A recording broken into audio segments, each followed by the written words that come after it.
मुख्यमन्त्री ममता ब्यानर्जीले विधानसभामा पत्रकारहरू अघि यसरी गरे सम्बोधन। मुख्यमन्त्री ममता ब्यानर्जीले राज्य विभाजनको प्रयास विरुद्धको विधानसभामा प्रस्तावमाथि बोल्दै भनिन्, हामी बङ्गालको विभाजन चाहँदैनौँ। सत्तारूढ दल टिएमसी र विपक्षी बीजेपी यस प्रस्तावमा सहमत। हेर्दै गर्नुहोस् यस विषय तयार पारेको यो खबर।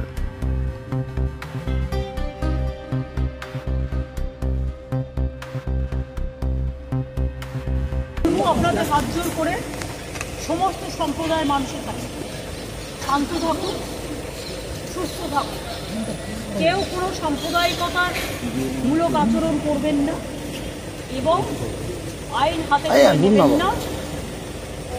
যারা বিপদে পড়বে আমাদের ভাই বোনেরা, কারণ এখনো অনেকে আছে, আমরা সেটা গভর্নমেন্ট অফ ইন্ডিয়া এবং গভর্নমেন্ট অফ বাংলাদেশ সেটা দেখে রাখবো। গভর্নমেন্ট অফ ইন্ডিয়া যেভাবে বলবে আমরা সেভাবেই করব। আর আমি সমস্ত পলিটিক্যাল পার্টি লিডারদের অনুরোধ করছি এবং বিশেষ করে সমস্ত জগতের সবাইকে, দয়া করে এমন কিছু পোস্ট করবেন না যাতে কোনো সাম্প্রদায়িক সম্প্রীতি এখানে নষ্ট হয়।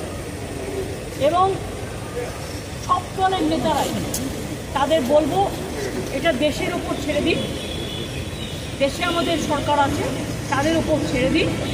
আপনারা নিজেরা এমন কোনো কমেন্ট করবেন না যাতে কোনো হিংসা বা প্ররোচনা সৃষ্টি হতে পারে। সকলেই আমাদের ভাই বোন এটা মনে রাখবেন, বাংলাদেশের যে ঘটনা সেই ঘটনাতে আমরা সবাই উদ্বিগ্ন, কিন্তু সেটা নিয়ে পোস্ট করতে গিয়ে এমন কিছু লিখবেন না বা বলবেন না যাতে বাংলার কোনো শান্তি নষ্ট হতে পারে বা ভারতের শান্তি নষ্ট হতে পারে। এটা আমি সবাইকে বলবো, ইনক্লুডিং দ্য বিজেপি লিডার, কারণ তারা অলরেডি কিছু পোস্ট করছে যে পোস্টগুলো করা উচিত না বলে আমি মনে করি। আমি আমাদের নেতাদেরও বলবো কেউ কোনো পোস্টই রাখবে। সুতরাং আমি আপনাদেরও বলবো এবং সমাজ জগৎকেও বলবো, শান্তি রক্ষার স্বার্থে আসুন। ইন্ডিয়া একটা কান্ট্রি, বাংলাদেশও একটা কান্ট্রি, কিন্তু পাশের যদি রাজ্যে কিছু হয়, আমার প্রতিবেশীর কিছু হয়, তার একটা প্রভাব পাশের রাজ্যে পড়ে। সেক্ষেত্রে শান্ত থেকে আমাদের পরিস্থিতিটা দেখে রাখতে হবে। সব সন্তানরা যেন ভালো থাকে।